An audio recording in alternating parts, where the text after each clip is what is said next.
All right, welcome back, and thank you so much for staying with us. Now, being a Monday, 23rd, Eye on Politics kicks off right now, and we want to take a look at what really shaped our political segment the past week or so, and I just want to unpack and make us understand how politics is being played in this country. Politics is everything, including business, including the houses where we live including in every ecosystem. Politics is what we breathe, we sleep, and but now let's take a look at the political game that is being played in the country right now. So we all know what happened over the past weekend. The deputy president is now still making headlines after he made several assertions as far as the Kenya Kwanza administration is concerned. And I'll be doing that very shortly. Let me start introducing my guests who are in the studio. I have got Danso Mugatana, who is a senator of the great people of Tana River. Senator, good to see you once again. Good morning. Good morning. Good to see you.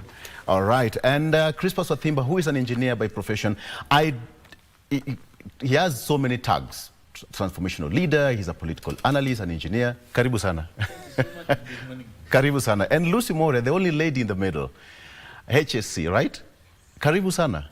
Thank you, Olo. Asante. And Robert Basel, also representing the great people of Yatta constituency, joining me. Weshima karibu. Asante. Thank you so much. So let me start with you, Senator. A very quick one. So what stood out for you in the past week or the past weekend? What was your highlight? Let me just get you from your own experience, good or bad, what stood out for you? Generally speaking. All right. I've been on the African continent. Ah, good.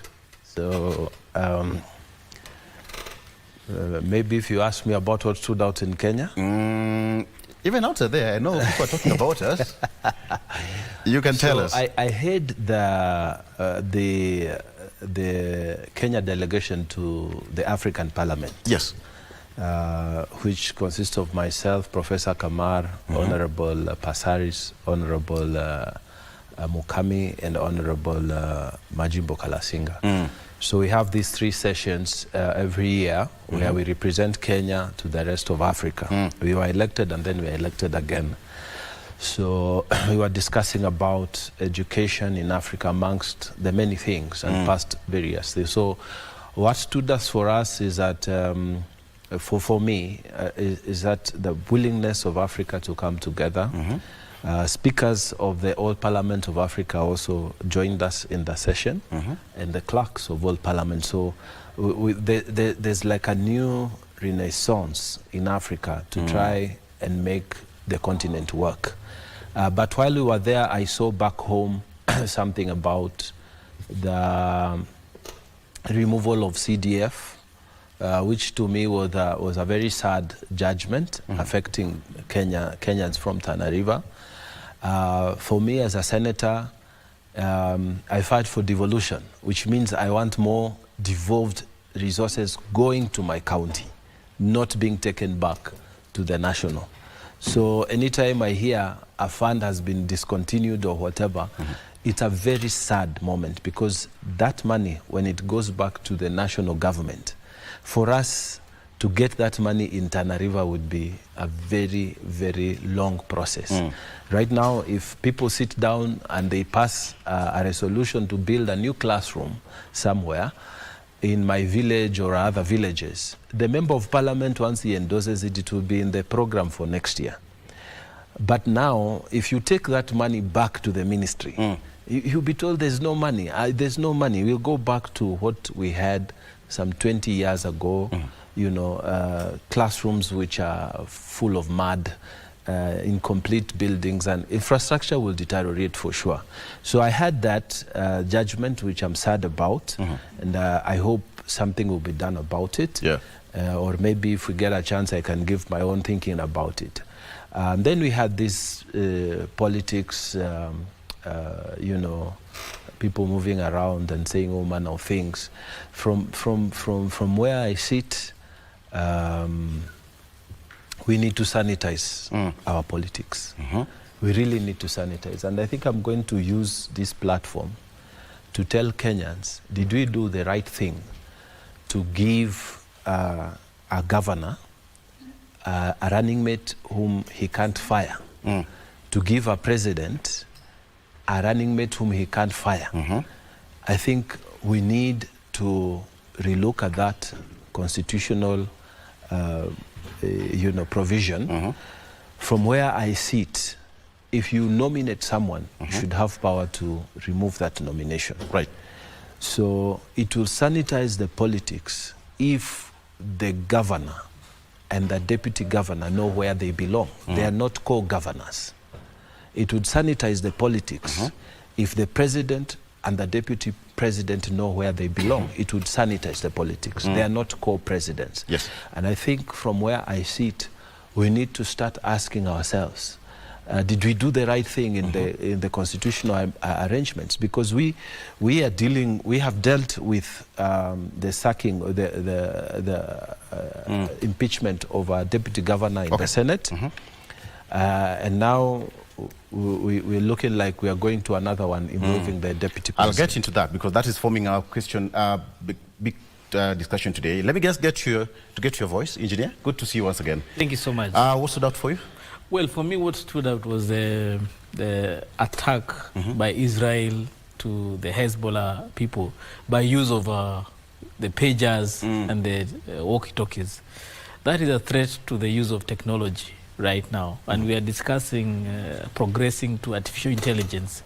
So therefore, if war can be fought using gadgets that everybody carries around, it presents a very big threat in terms of how the society will conduct its business, because we are now seeing a scenario where leaders or people who feel they are threatened may not be able to use some of these gadgets because you don't know what is planted there or what kind of technology can be used to attack you or to harm you. So that for me really stood out. The other issue that picked out is yesterday's visit by the president to Haiti. As we were discussing our own small local politics here, at the international level, as a country, we really stood out, having been able to restore some source of peace and direction in Haiti.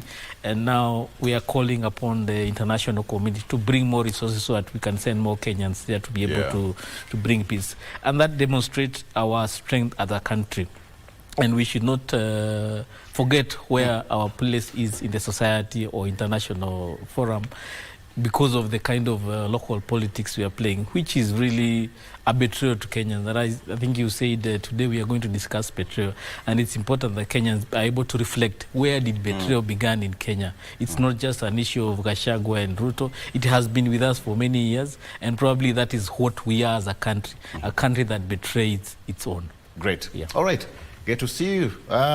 Lucy, what stood out for you, good or bad? What stood up is seeing our DP on the interview with Gituku.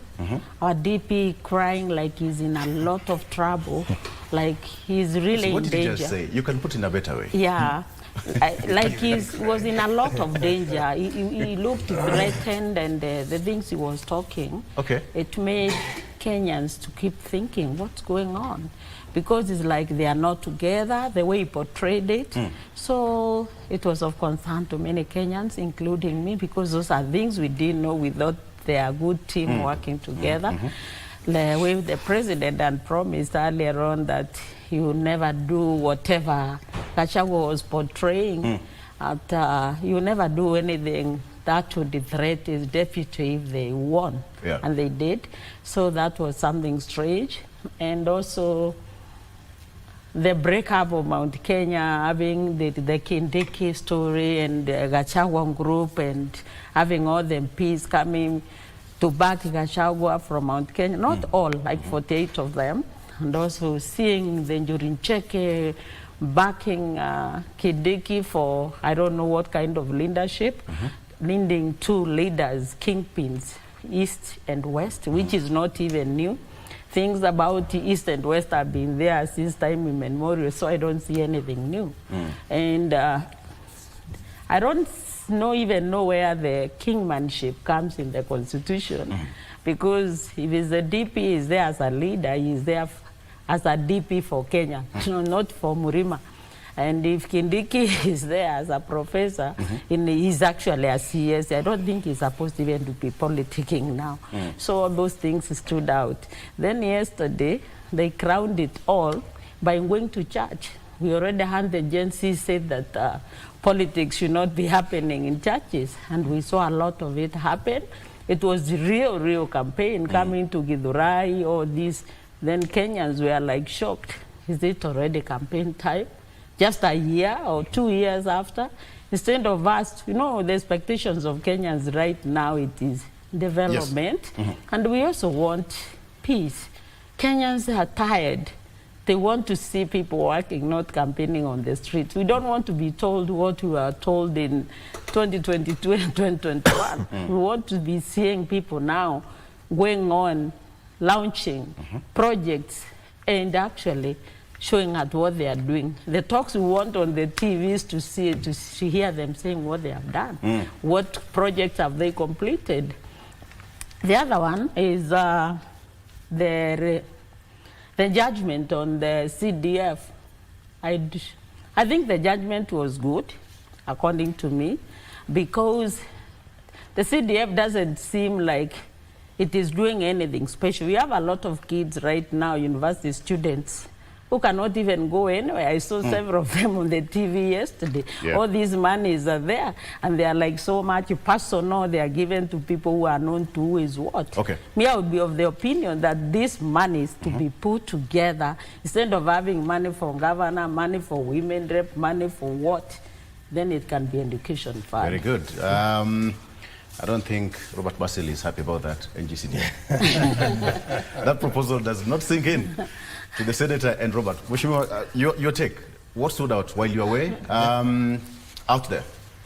I think we had a weekend that was not a very happy weekend, because when you talk of NGCDF, people tend to think that is MP's money. That is not MP's money. This is money to bridge development gaps, particularly on education. Just like what the Senator said. You know, initially the money used to be there with the Minister of Education. But because of the tribal mindset that has engulfed development in Kenya, the money never used to be seen. You see? So this is very unfortunate, and the poor will remain poor, you know? So that is basically what stood out for me. Yes. All right, so what's really the issue with the NGCDF? Because it's been there for quite some time. Scrap it, do not scrap it, this and that, MP's money. What is so contentious about NGCDF? Make me understand, Mheshimiwa. You know, it was not put in the Constitution. And the busybodies are always going to the courts. Okay. Because people don't understand what has been happening before NGCDF. They can really say this is money for MPs, this is money for what, but that's the only money that we can see. When you go around, the only things you can see on development is NGCDF. So it's unfortunate, yes. Okay. Senator, do you think now because if the court ruled that it's unconstitutional, then it goes back to both houses to see how it can be regularized in the Constitution so that it makes sense? Truth be told, a majority of schools across the country have developed because of NGCDF. Absolutely. There's no doubt about that. I would imagine way back before the promulgation of the new Constitution, an MP would get his own money from his pocket to do development in his own constituency. And it goes back to you now, lawmakers. I was there. I was there many years ago when Engineer Karue Muriuki came up with the idea that we must have a fund as members of parliament that can deal with things that are local. And we agreed with him. We brought in the law and we brought in a bill. It was not a government bill. It was a private member's motion that became then a legislative proposal, a bill that got overwhelming support. We supported Engineer Karue Muriuki and we got, I remember at that time we didn't have governors. So there was no money, you know. Even if you have just a wind blowing the rooftop of one of your classrooms, you had to do harambes. You had a lot of mud classrooms all over the country. You had to do harambes, and the person who was seen as a good leader is a person who was always. We were always in these fundraisings. So the first monies that came to our pockets was 6 million shillings. And there were no rules. about, there were no regulations, no nothing. So true, there were some people who misused it. But I remember for me, I created a committee and it was chaired by a bishop. In my constituency at that time, I was having Garsen constituency. And I told them, the direction I'm giving, it is schools. And I need 6 schools, choose 6 schools, and every school to get $1 million to do repairs. And that's how it's one meeting and it was over. And the money started working. So later on, of course, members of parliament increased the amounts and they increased the scope. When the governors came, the governors took the county responsibility. So they can't do water, you know, they can't do hospitals and things like that. They do national duty government. So that's why it is a national government constituency development fund. Now, the thing is, and where my quarrel is that as a senator, I want to see more money down in my county. Because I know the problems of my people from Tana River accessing any funds that are at the national level. So if today the courts are saying that no, the governors and the presidents, that is the executive, are supposed to execute, and members of parliament, senators and MCAs are supposed to be representative, oversighting and all that, and legislating. So let us separate these roles. The principle of separation of power makes sense there, but even when you go to other established democracies, like in India, you will find the members of parliament still have CDF, but it is taken to the chief minister and it's ring-fenced. So that means in our situation it will be taken to the governor and ring-fenced. But the only problem in Kenya, those are national government duties. So automatically these funds will revert to the national government. So while some people are celebrating and saying, oh, that MP was just alikuwa anajidai kwa sababu ya CDF, now we shall see him. Let me tell you, that money, when it goes back to the Ministry of Education, for you to get a classroom, my friend, you are going to suffer. And then the other bit that we must not forget, when the national government comes to build a classroom, it will be done, the BQs, you would pay 3 times what you, as a member of parliament, will be looking after. And these are facts. These are not stories we are giving. These are facts that when the money is allocated to you, you tend to want to make it go further than when some bureaucrat from Nairobi is sitting on that money and telling you, no, tufanye hii procurement ikue namna hii, ikue namna hii. I'm telling you, we end up a net loser as a nation, because this money is going to go back to people you cannot relate, people who don't belong to that place, people you can't call to account. And at the end of it, yes, the principle of separation of power is there, but we must have a way in which this money remains a devolved fund, not to go back to the court ruled that it's unconstitutional, and it's a song that has been there for quite a long time. So now you have got 2 years.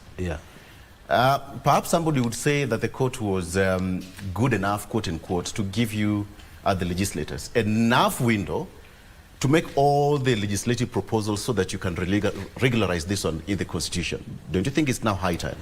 Well, it doesn't come from Senate. It will have to come from the national government. And for me, I want to let it be known to all Kenyans. And I've written this to my voters in Tana River County, that devolved funds must remain at the devolved level. If you don't like that person, vote him out. But don't mix it up with taking this money back, because it's a loss, it's a net loss. Let me tell you, this is the only fund that Tana River County MPs, you know we have 3 constituencies there, that's the only fund, the only one in government where you get the same amount as a member of parliament in Mombasa or in Nairobi, where they have more population than yourself. So in a sense, you balance it out, because they have had development for some time. You have more opportunity because you have fewer people to deal with to do more for your constituency. I'll come back after this break. For the guys in the arid, semi-arid areas, we have a net loss if this money goes back. Go back to Dan Shigoma. I'll take a break. When you come back, I'll also give you a minute issue that you can also get into this. The issue of NGCDF is hard enough. But before that, How about to take a look at the front page of the local newspapers? DP survival options as Kindiki's star shines. That is on the front page of the Star. DP survival options as Kindiki's star shines. There is a story here where I think it's more of a battle between MP Oscar Sudi and who said that Gachagua will be impeached in the next 2 weeks. Okay. Interesting times to live in Kenya right now. And you can see the president made an impromptu visit to Haiti. Is it Haiti? Haiti? Okay. And with the Kenya police, depending on where you come from. Absolutely. Exactly. Haiti missioned the president to send 600 more police officers. That is what is here. And the soldiers are so far in an upbeat kind of mood. That is very commendable. On the front page of the Standard, what I have, Adani, state ignores better deals for JKIA. This, according to Adani, the state ignored better deals with JKIA. 2 feasibility studies on the airport's expansion, one by Adani and the other by KAA, returned by Adani and other different proposals and investment costs. And it says that, and curiously, the government chose to go with Adani's, which was 27 billion shillings more costly than its own 211 billion shillings projection, totally ignoring expert opinion. Again, still on the front page, based on what you're talking about, politics of betrayal as Gachagua fights back. This is DP Gachagua, Gathoni Mushomba, and former SecGen Cleophas Malala yesterday at a church function. Again, Ruto options in wake of rebellion, Mount Kenya lot. Discussion coming up shortly. And finally, on the front page of the Daily Nation, State House and Interior in 4 billion shillings secret spending.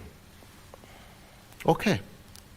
More Africa back after this break. But before then, let's take a look at the weather forecast of the day.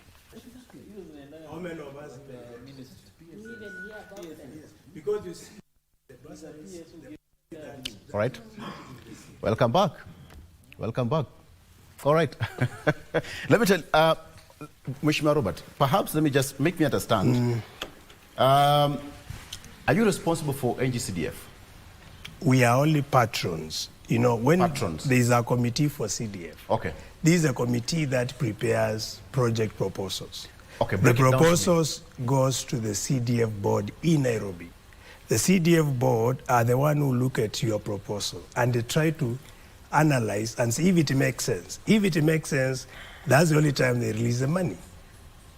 So you see, that is pure accountability. It's not like the way governor, I'm sorry to use the governor, but the governor can use the money to pay for people to go benchmarking. You can't do that for CDF. You see? So where does the member of parliament come in? Oversight. Our role is to check if projects are done the way they are supposed to be done. That is basically our role.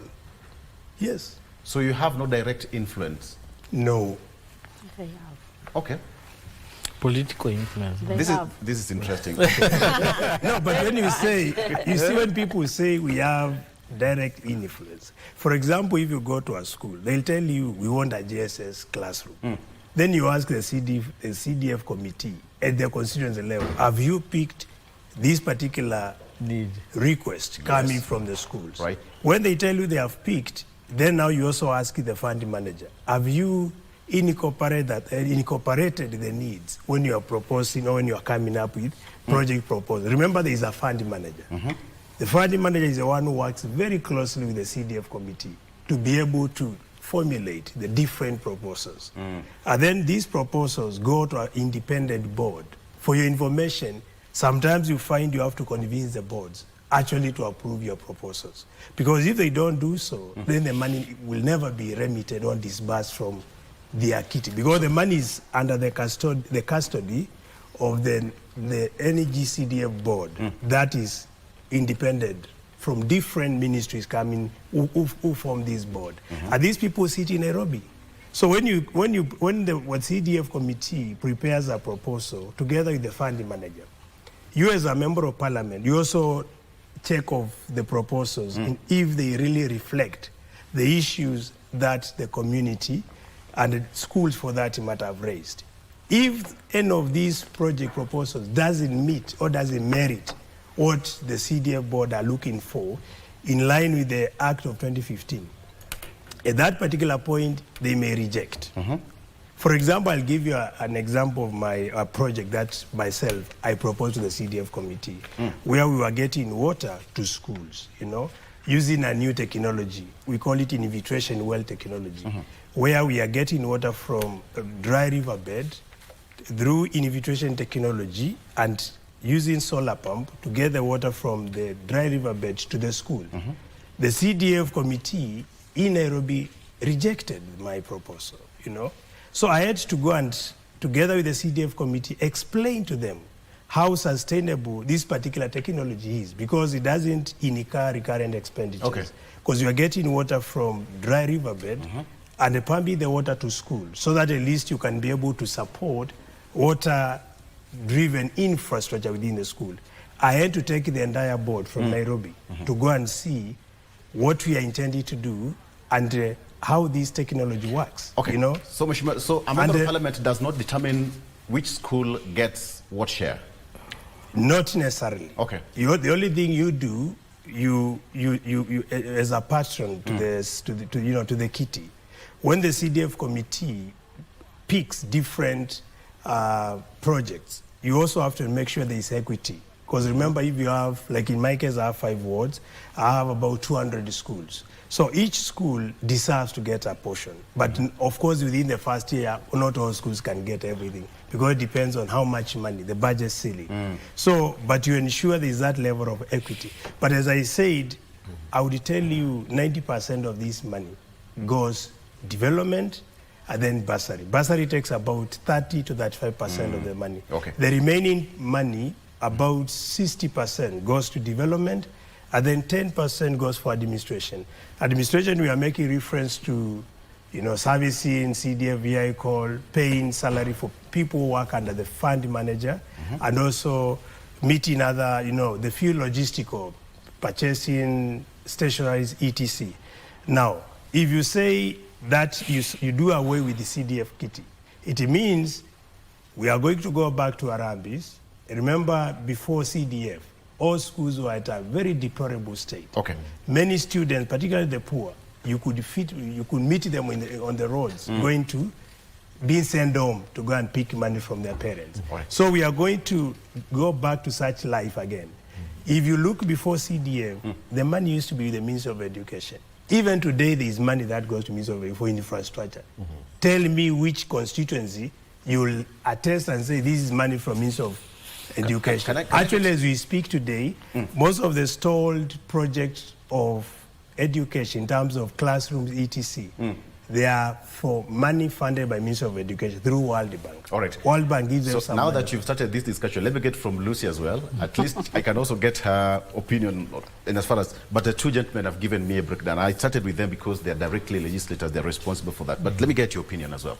Okay, I am glad Mheshimiwa Mgatana said in some cases or many cases the fund is misused, and that is our problem. My issue, it's not the money to be scrapped and be taken back. It is the management which is not okay. It should be watertight. If it should not be under any political influence, it can be managed in another better way that it will reach everyone. We have all these monies, the capitation, the CDF, the governor has also his own education fund, and still you see students suffering. You see there's a lot of, dishonesty. So when we say if we let it go back to put in one basket, that it will never reach the Ministry of Education, it will never do the things that the CDF is doing. That's why we are saying we need sanity. Corruption, but to be dealt with like we are really, real serious. And this lack of seriousness in corruption, that's why all these monies are distributed everywhere.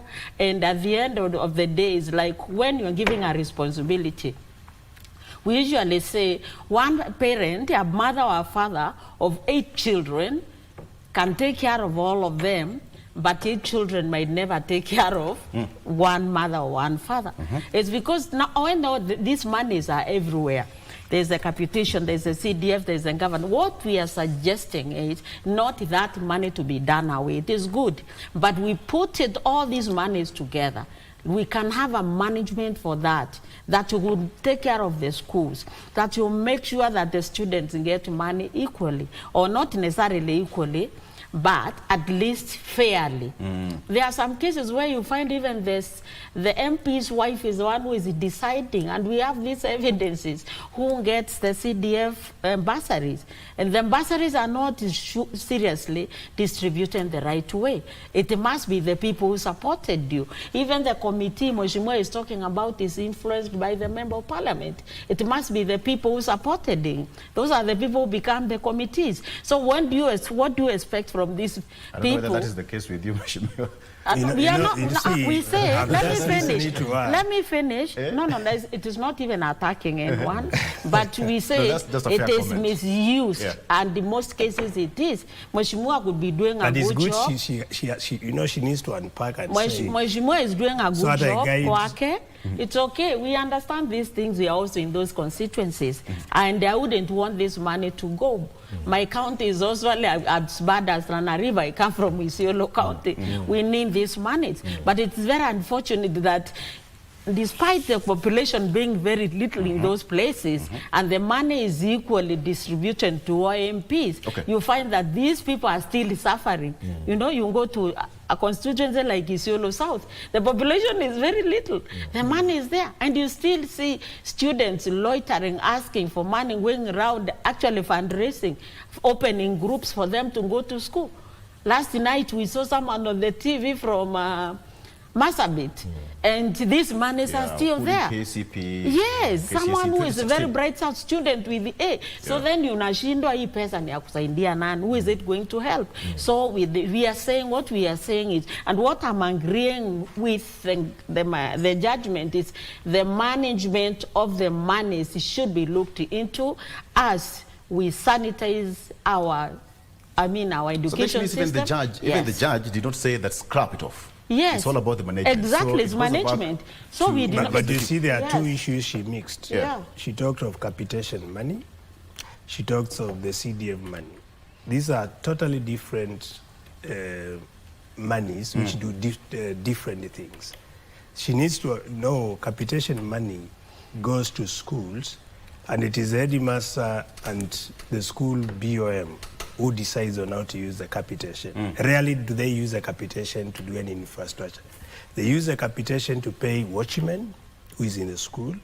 They use capitation sometimes to buy food for the students at school. They use capitation sometimes to pay electricity bills, you know. They use capitation for any other needs within the school. And this capitation money has never been disbursed to school in totality since it was introduced. You can imagine there are schools who move to the next financial year still in arrears, owing the government the money. So it tells you even the disbursement of the money from the national ministry doesn't work. They are still struggling.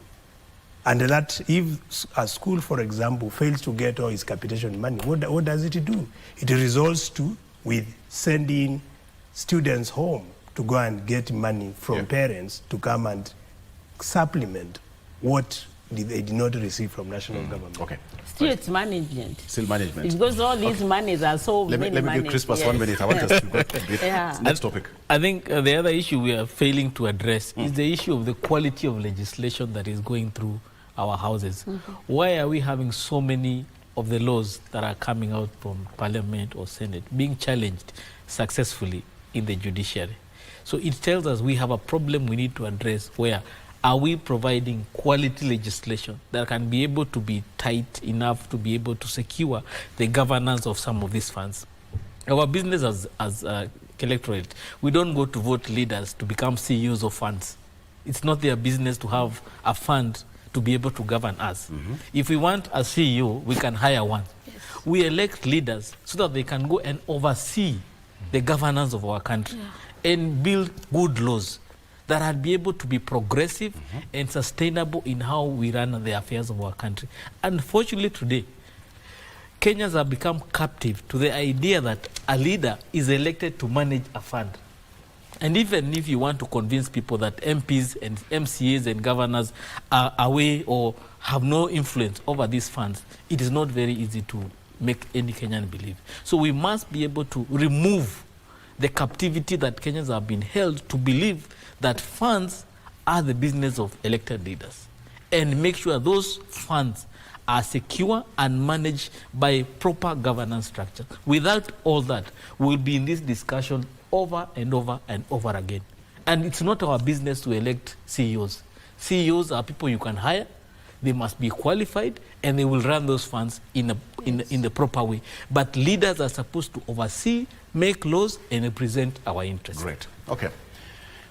Thank you so much. Let's get into our substantive discussion here. So over the week, over the past couple of months now, we've had the Deputy President, Rigathi Gachagua, saying that all is not well in the House, that is the Kenya Kwanza administration.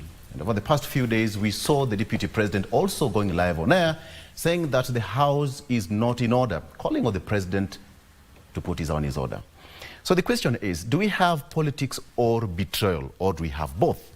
Do we have one? Do we have none? Let's listen to Gathoni Mushomba, member of Githunguri. Mount Kenya, sisi ni watu wa kuamini mtu. Na tukikuamini, tunakuamini na tunakupenda. Negwadwa ito. Lakini tunaogopa mtu ambaye anatusaliti. We hate betrayal. We hate betrayal.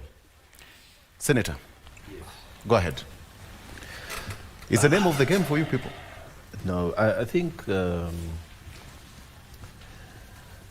first of all, I take great exception to the way and the manner in which the current holder of the office of the Deputy President is handling himself. And he needs to hear it from us, from the rest of Kenya, that he is the Deputy President of the Republic of Kenya. He is not the Deputy President of Mount Kenya. He has gone on a wrong tangent, pushing that my people. Who are his people? He's a Deputy President of the Republic of Kenya. Can someone tell him every morning that he took an oath for the Republic of Kenya? So you can imagine how we feel from Tana River County, from Mombasa County, from other counties that are not in the Murima. How we feel. That's the one thing that really has made us think there's a need for us maybe to also have our own Deputy President. So that position, if his interpretation is that his business is to protect the Mount Kenya region, then the consequence of that interpretation means should have a Deputy President for Coast Region, for Rift Valley, for Northeastern, and 8 Deputy Presidents. And I think that's not what the Constitution is talking about. So he is obviously wrong in the manner in which he has handled himself. The person ought to remember that he is the Deputy President of the Republic of Kenya. What he has done, and what these people now are talking about, let me tell you, Olo. The third law of Isaac Newton, there are 3 laws of motion that Isaac Newton promulgated. But the third one, it says, to every action, there's an equal and opposite reaction. You see, I don't belong to that place, to Mount Kenya, for example. But when you behave in a manner that affects me, I will react.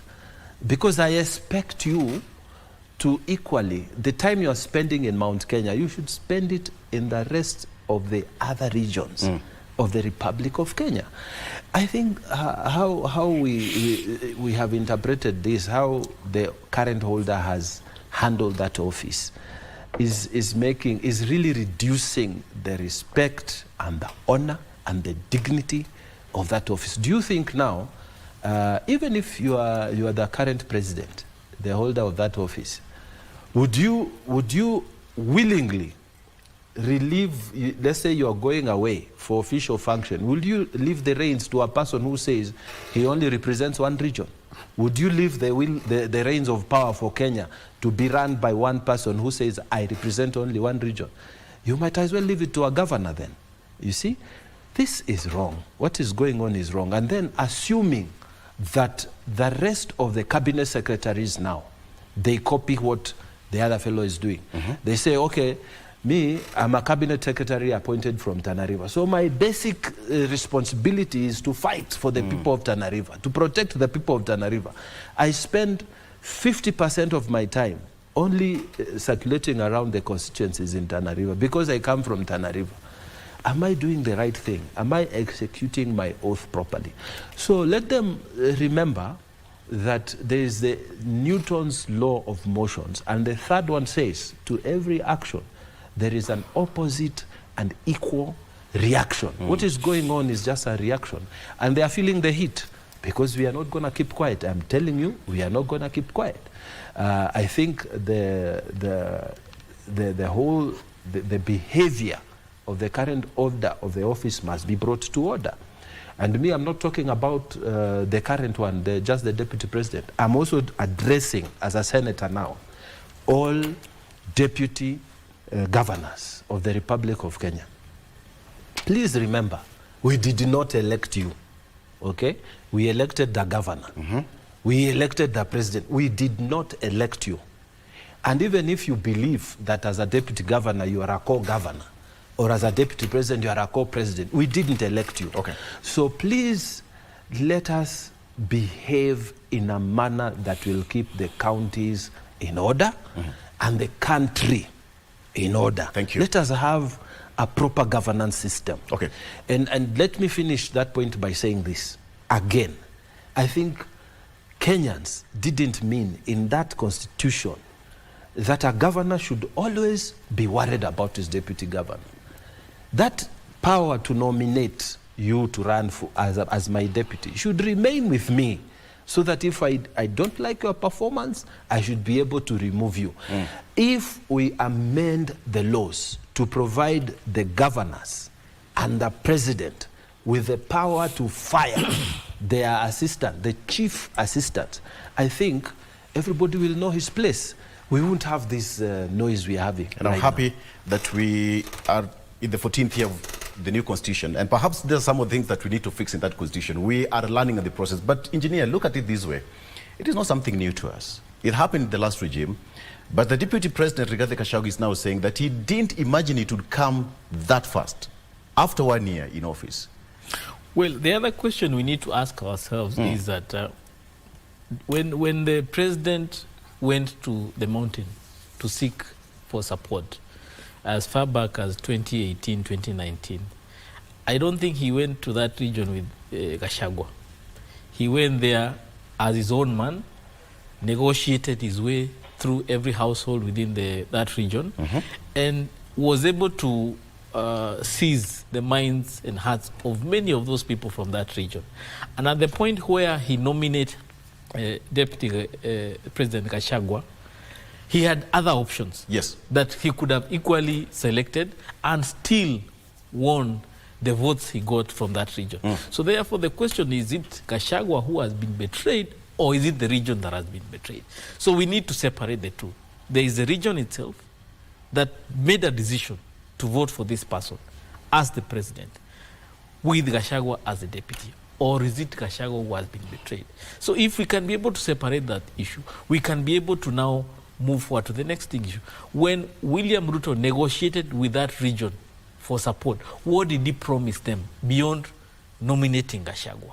He made sure that he told them that their most important thing, the economic activity of that region, will improve. Has it improved over the last 2 years? If it hasn't, then that's the kind of betrayal we need to discuss. But Gachagua or not, I don't see us moving forward if you are going to personalize the betrayal. The betrayal should be looked in the context of a region that decided to vote for you, and in return, they were expecting something. If you have not delivered that expectation, then that's the betrayal we need to discuss. Lucy? First, I'll start by agreeing with Mheshimiwa Mugatana about a DP talking about Murima. And is Kindiki, Professor Kindiki and DP Gachagua, they are national leaders. They are supposed to be looked up by every corner of this country. The question of betrayal or politics, I think this is politics. Because betrayal, it is him who portrayed like he is, like my brother here is saying, he's been betrayed personally. And he's asking, is it him or Murima which has been betrayed? These are hearsays. It is him who is saying. Even Kina Wamshomba, they are reacting as a result of this is what is being done to me. Oh, I didn't expect it. That means he expected. He's even saying, I didn't expect it that soon. So he expected. But is that betrayal? We have seen him working with the president. The whole of the last month, they were in Nyanza together, and they are talking like they are one. So how come, in the absence of the president, when he is away or when he is somewhere doing other things, is when you go to the corner, start saying, you've been betrayed as an individual. Who is betraying who here? We've not heard from the president himself, and if the president himself has betrayed, we should have heard him talk. We never heard him say anything. If the president portrayed they are working together, you saw the trip to Nyanza, they were together all along. He was never left behind. So the things he's telling us about being deleted from WhatsApp groups, surely. You know, there are some things which are like personal in the house where you can discuss your things, and it's because this is just causing alarm. It's telling people that we are not safe, and you cannot telling Murima you cannot be safe unless I am there. Now the same Murima now is divided again. We have a CS who is supposed to actually have a very serious docket, who is supposed to be minding things including Haiti and all these other places. He's back now in the village again talking now, not even Murima, talking about a section of Murima like almost his own community. Yeah. That's what he is going to present. So where are Kenyans? Where are Kinamugatana? Where are people from Gitui and Machakos? I think we are lacking leadership here. And I think our deputy president... That is the biggest question, More, because look at it this way. So where is Wanjiku? Where is Wanjiku? Where is Wanjiku? Because when... So does it mean that this position of being a deputy is a poisoned chalice? Exactly. You know, you get it, but at the end of the day, there is that tag of betrayal along the line. Mheshimiwa Basil, take us on a break. And before we finish, and about this betrayal of the deputies, like Mugatana just said, I think we need an elaborate duties or the responsibilities but that for these people. It has been there for a very long time. No, it hasn't. I don't know why it's not been It has not been in the law, and that is how someone just picks you and they can choose to drop you, and maybe we don't even know their specific duties.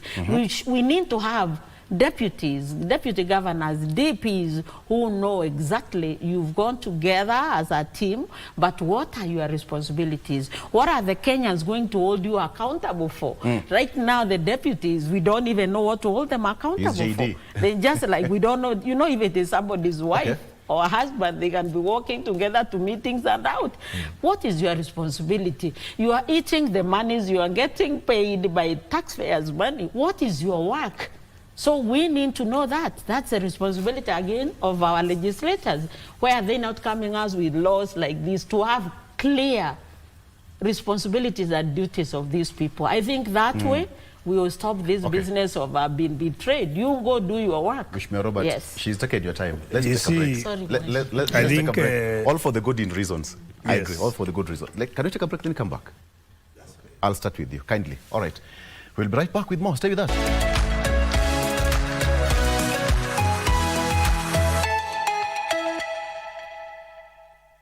All right. I did not betray anyone. We are back, for sure. Okay, so we are back. So, Mheshimiwa Robert, let me now start with you. So, is it a poisoned chalice? We are here, and I am so sure it might not be the last that you're hearing of this politics of betrayal. You know, what shocks me after you were elected is only 2 years, 2 months, and we are still doing politics. This nonsense of politics should come to an end. We should not be hearing mulima, sijui, westerns, sijui what. People should focus to work. We have a duty to deliver to the electorates, not politicize. This politics should come to an end completely. Now, if you look at the duties of deputy president, They are well outlined in Article 147 of the Constitution. But we need to have elaborate distinction so that deputy president don't just become crying babies. She said very well that the deputy president was crying in the TV, although I never saw him shedding tears. You can cry even without tears. But Men don't the Constitution shed tears. did not clearly indicate what are the duties of the deputy president. It only said the deputy president serves as the principal assistant to the president, and at the same time deputize the president. So the deputy president in that case has to operate under the whims of the president. So if the president decides maybe he's not in a good mood, then you are dropped. You're just there crying, saying, I'm not being respected, I'm not doing like this, etc. So we have a duty as members of parliament and the lawmakers to unpack these duties. Of course, the most outright duty is where the president is incapacitated under Article 137, where the deputy president assumes the presidency if the president is incapacitated. But before such a scenario occurs, we need to know, or we need to state clearly that these are the functions of the deputy president, not just to say principal assistants. And this is the budget that should go to that office to execute or to make the deputy president discharge such functions. The Constitution, that one is not well captured. And that is where we need to do amendments. I think it's the right time now for Kenyans to, as we also wait to reevaluate or to examine how this Constitution has worked, we have a duty to make proper amendments so as to be able to solve these problems. Yeah. Number two, if you look at our budget in Kenya, it is never itemized. And this is what has meant many communities want to have someone to represent them as their president or someone from their community to be head of state. This is Mulima politics, politics of Western, politics of Rift Valley, politics of Coast. We are in such kind of arrangement simply because our budget, number one, is never itemized. That's why the president can make roadshow promises. If you ask him, where are you getting this money to execute these promises you are making, when in actual sense, budget is crafted by the National Assembly. Yeah. Parliament has a duty to come up with a budget. But the budget we have in Kenya, as I've said, is never itemized. You don't know what shilling goes to what. The only area, for example, where you can have some level of accountability, as I said, is only in the constituency fund. But you see, if you look at the other funds, for example, the money going to county government, it is the governor to decide how this money should be utilized. But if we had a budget which is clearly itemized, we will not be talking of tribalism. Mulima politics, Rift Valley politics, Eastern politics, Coast politics, Western etc. And the state officers will know they are there to serve Kenya, not to serve themselves or the areas where they come from. Let's give it some context and listen to what the deputy president said yesterday at a church function. The deputy president, Rigathi Gachagua, for a second day engaged Kiambu County residents in roadside rallies after attending a church service in Thika Town, where he spoke against divisions in Kenya Kwanza. Ningetaka tu kuuliza rais wetu ajaribu tu aweke nyumba yake pamoja tuweze kufanyia wananchi kazi. Tangu tuchaguliwe ni mwaka miwili, kuna kazi mingi sana zimesimama, ya barabara, ya maji, ya stima, ya mashule, na kulingana na mimi hiyo ndio kitu ya maana sana. Rigathi likened his current tribulations to those Ruto underwent as DP and in which Mount Kenya region backed him. Our people hate betrayal and they are very unforgiving if you betray them. I asked my brother President William Ruto not to be tempted to go to that direction, because these people will be very unforgiving. MPs accompanying the deputy president while hitting at the pro-Ruto team claimed the impeachment motion against the deputy president was in its final drafting stage and will be tabled by a parliamentarian from the opposition side next week. Saa hii, Mr. President, umetusimamisha hapa mbele, tunaongea na wananchi not about maendeleo. Sio vile tutaendeleza hii mlima yetu. Tunakuongeresha kuhusu ile matendo unataka kufanyia ndugu yako na ile matendo unataka kufanyia watu wa mlima. Watu wa mlima wenye walikupea kura 47% of the votes that you got. Rais, na kuomba hii community yetu ya Mount Kenya, sisi ni watu wa kuamini mtu, na tukikuamini tunakuamini na tunakupenda negwadwa ito, lakini tunaogopa mtu ambaye anatusaliti. We hate betrayal. Kama huu mlima ungefunga macho na useme usikie sauti ya Uhuru Muigai Kenyatta, wale wako katika mamlaka hawangekuwako. Lakini leo tunauliza, mbona unataka kulete kilio kingi mlima kwa sababu ya wema wao? Tafadhali tusije tukafika hapo. Hata kama kumekuwa na marafiki wengine jiani, kumbuka hawa marafiki wakati huo walikuwa maadui yako. The Gachagua brigade warned that the ouster of the DP would have far-reaching political consequences. Tunamwambia impeachment motion ikiletwa bunge, tunajua ni yeye anatumana. Hakuna sasa kuongelelea hii na hii, sababu tunajua kama hataki kitu ikuje kwa bunge, yeye huwa anasimamisha mapema. I am not qualified to advise you, Mr. President. Lakini nisikize tu, you have a choice. Kwamba hawa watu ambao unataka kutumia kutoa naibu wako wa rais ambaye alisimama na wewe, unaweza kuwa unadhania you are impeaching Rigathi Gachagua, kumbe umeanza safari yako ya kujitoa kwa kiti wewe mwenyewe. The Deputy President, however, called on President William Ruto to intervene and quell the political infighting within the Kenya Kwanza administration.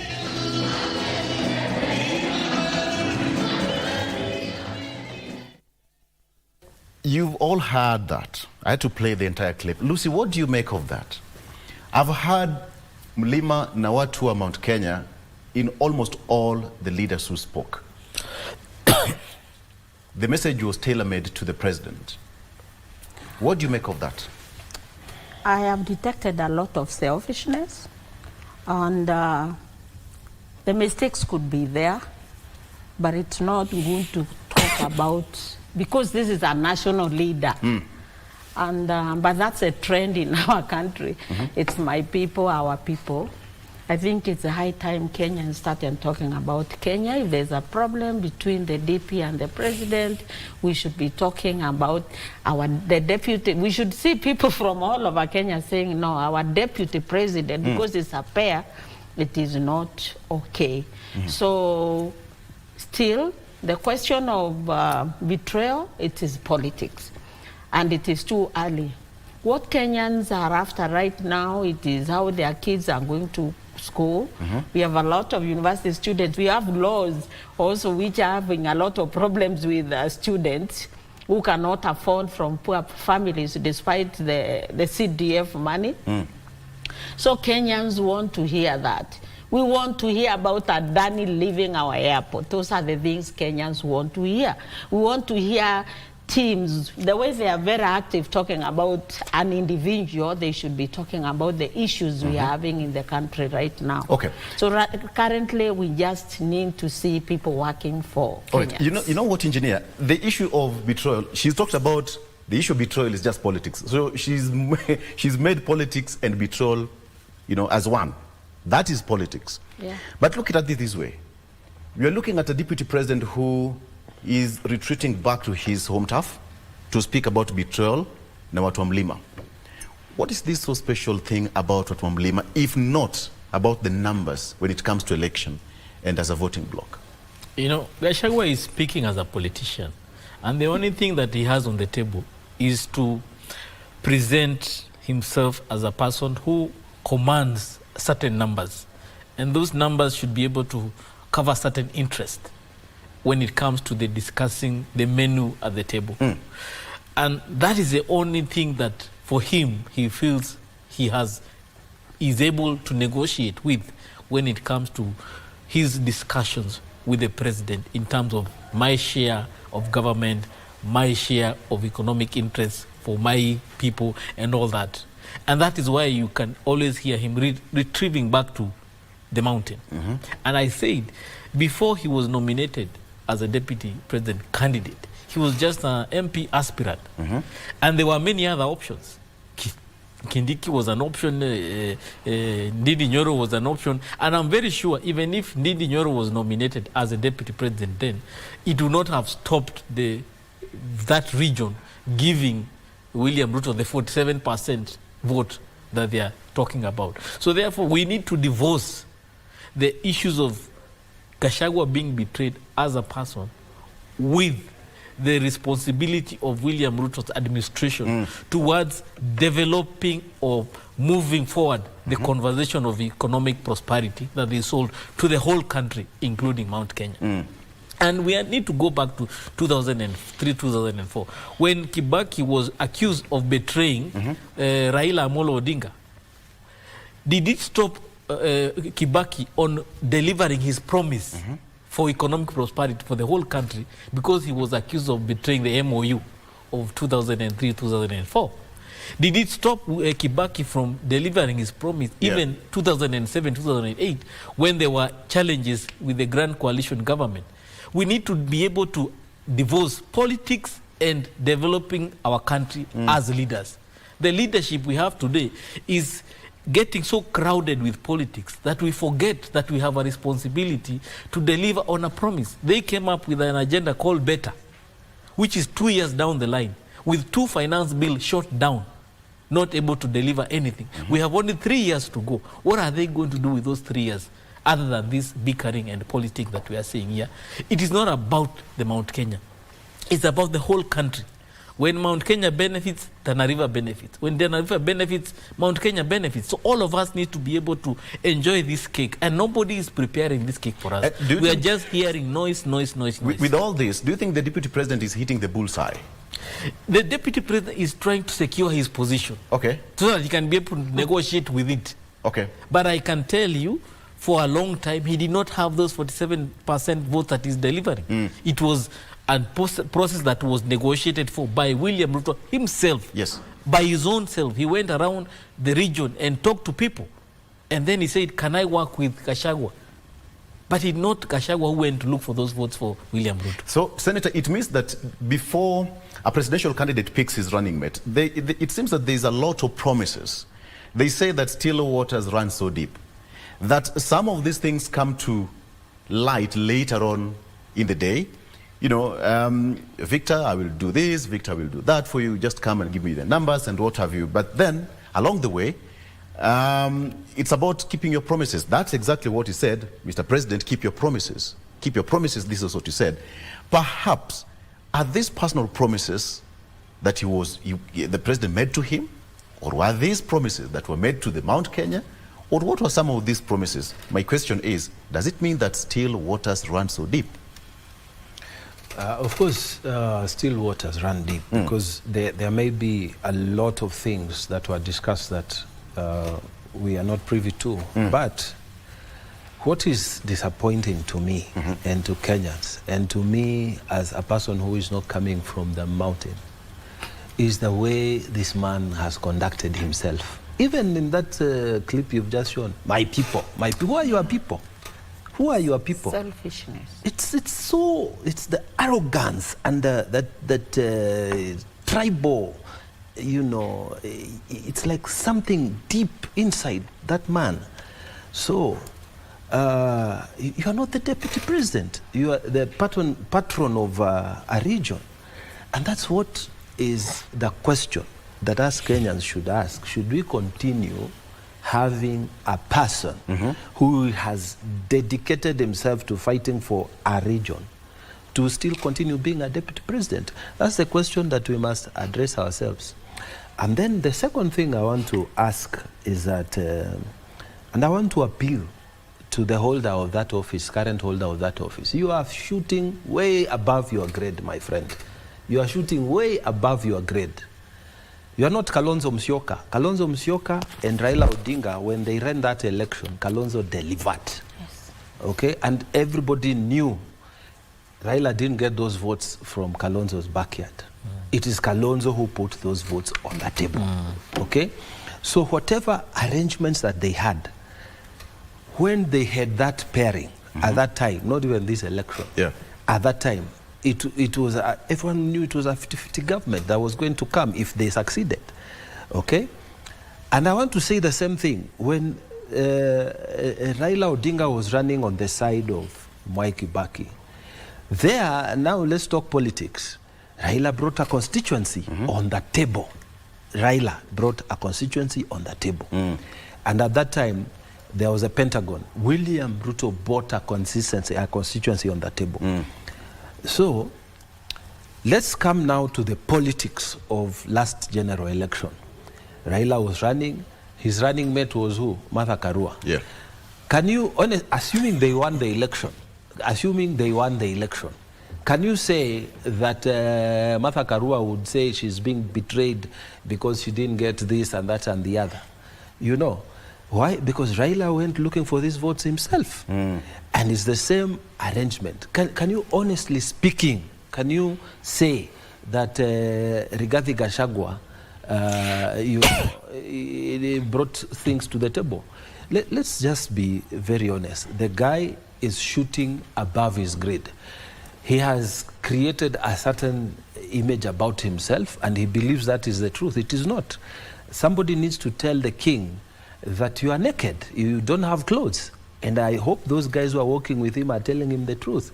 Because the truth of the matter is, you are not Kalonzo Musyoka. You are not Raila Odinga. You did not bring a constituency to the table. You didn't. You were picked because of fulfillment of IEBC regulations that required me, if I was running as a governor, to pick a running mate. It was requiring me to bring a certificate of police clearance. It was also requiring me to bring a running mate. So let's be honest. I think when you say you are an honest man and you can't see facts as they are, there's a problem. There's a problem here. And I want to say a third thing. I have put to the Kenyan people who are listening to this discussion that, look, if someone is committed to running, to defending only the interests of one place, maybe we should have other deputy presidents. But I also want us to think about this possibility. Yes. Should we actually, Honorable Mbui talked about, you know, putting budget to an office which is functionless. To my understanding, we used to have ministers and assistant ministers, yeah? And then when I was in that government, and when we were there, we could not for the life of ourselves imagine how a minister can function without an assistant minister. Because a lot of times, I served as an assistant minister in various capacities, and I would handle things for the minister when they are given to me, okay? But then the constitution then scrapped that position. And those of us who are in that system could not imagine how it would be. But then it is running with only 22 cabinet secretaries or ministers, as you call them, as we used to call them. And nothing, the Kenya has not collapsed. What if, because now this position is becoming contentious, what if in the next constitutional dispensation, we scrap this position of deputy president? If you want to be president, run alone. But in case of incapacity or problems or whatever, or you have problems that are not able to, then the Chief Justice of the Republic of Kenya acts as the deputy president. What if... You see, I'm thinking, because I'm thinking that right now it looks like, oh, we cannot, you know, live with that. But the same way, when we were assistant minister, you used to think we cannot live without it. Then we scrapped it and we lived with it.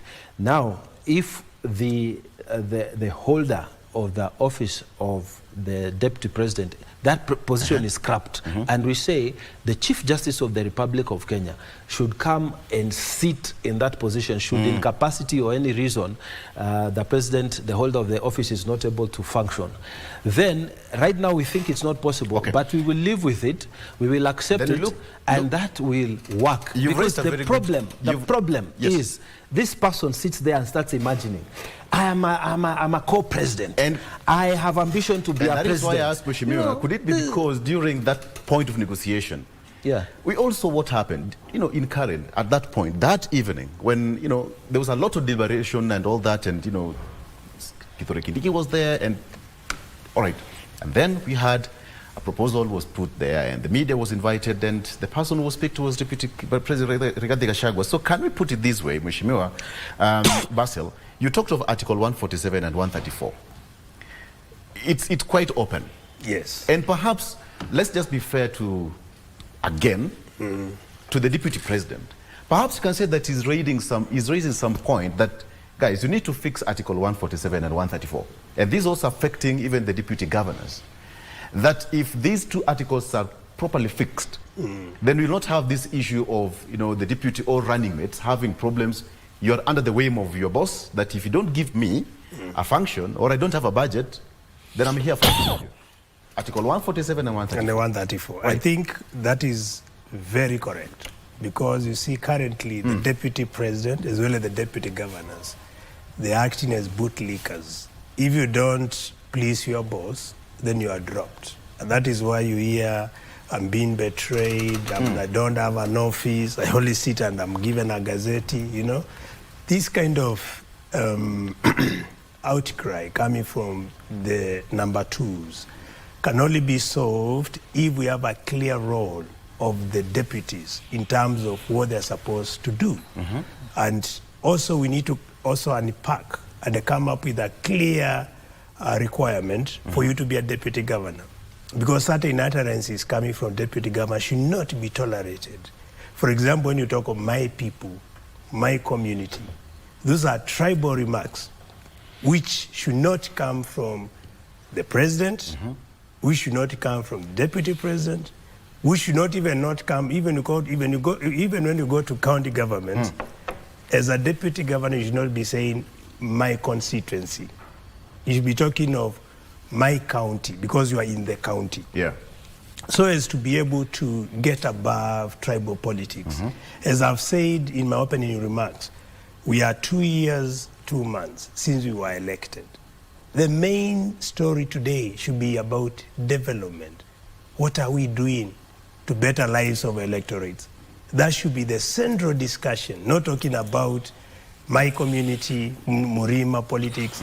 These are things which are taking us back. Okay. Remember, Kenya, as much as is heterogeneous, we should have a homogeneous outlook, homogeneous outfit, where the country is seen as a block, where you are there to serve. Remember, all Kenyans pay taxes. If we go with the word of tribes, it means certain areas will never come out of. Okay, I want to ask you this question, and I want to treat this as your closing remark, Mheshimiwa. Yes. What is leadership to you? What is leadership? Leadership. Perhaps in 30 seconds. One, as a leader, it's as if you are supposed to unite Kenya, or your people, or the people you are supposed to serve. Leadership is about resonating to the realities, the interests, the wishes, the desires of the people you represent. Leadership is not about yourself. If you use the word I as a leader, then in that line, you are trying to embrace selfishness, and that is where, as a leader, you deviate from the symbolic attribute that is associated with being a leader. Because a leader is someone who is supposed to take others where they cannot be able to take themselves. You help people to follow you. Yes, and in this case, a leader is supposed to get people out of the situation of hopelessness. You restore hope. People who feel they have been isolated, they should feel included in your governance. Very good. That is what a leader is supposed to do. Okay. But if you bring divisive politics, like what we are seeing, where you pick groups of people who think like you, then you are missing a point as a leader. Okay. Thank you. Donate your time to Lucy. What is leadership with regards to this? A leader is supposed to be an influencer, someone who influences people, showing them direction, and is supposed to communicate to the targeted group effectively for them to understand. as a leader, you can communicate, you can influence even negatively. So if it's someone who is showing people direction now is influencing them negatively, and the message you are sending out there, which is supposed to be clear and efficient, then it is very, very dangerous. So a leader is supposed to be someone who is showing other people direction, and hopefully the right direction. Okay. Yes.